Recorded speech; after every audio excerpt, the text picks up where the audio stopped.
Welcome to the Whole Food Plant-Based Cooking Show, where we make plant-based cooking easy. I'm Jill, and today we are going to make Mexican hot chocolate. It's the all-free whole food plant-based cooking show.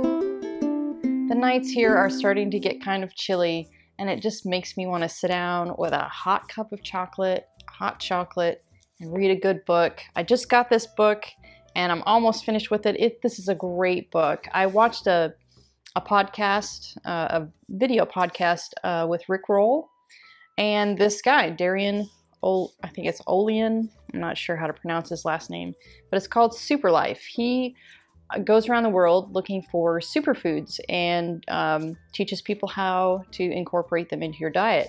This is a great read, and it's got great information about how to eat better and why and what happens in your body with all of these different types of foods. So I suggest this. Go ahead and get this book. It's great.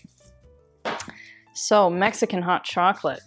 So, I mean, Mexican hot chocolate is just basically hot chocolate with some chili pepper. I like cayenne pepper. Just gives it a little zing and it just like warms you up on the inside. And it's so simple and easy. So I've got a cup of soy milk here. You can use any kind of plant milk that you choose, preferably unsweetened, because we're going to sweeten it with a date. So I've got 1 cup, and you got to make sure you take that pit out of that date.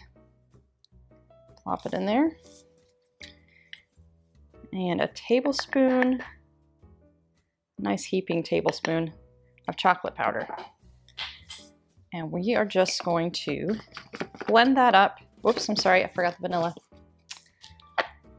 And I've got some vanilla powder here. I found that we use a lot of vanilla because we like to make our chocolate and ice cream in the evenings.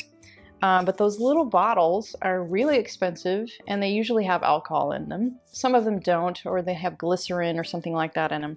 But we just go through it way too fast. So I'll give you a link in the details below on this vanilla powder.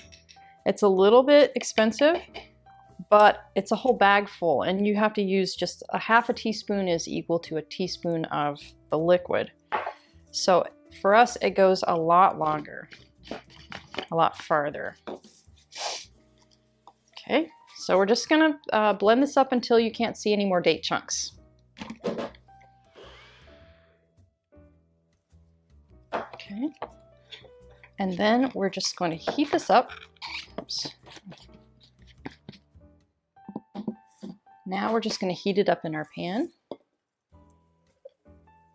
There's still a few little chunks in there, but we don't have to pour those date chunks in there. Or you could use a little bit of a little sieve, but I don't mind the date chunks that much. So we're just going to let that heat up, and then we'll drink our hot chocolate. Okay, we're just about warmed up here, and I wanted to show you my cute little cup. It says chocolate comes from cocoa, which is a tree. That makes it a plant. Chocolate is salad.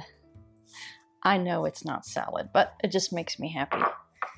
So I'm going to pour this in my favorite little cup.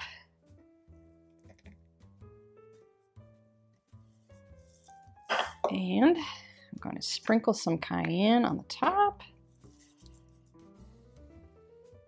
Just a little bit. And here we go.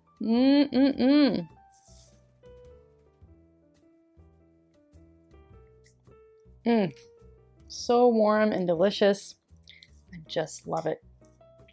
You know what this would go great with? This would go great with my cherry pie recipe.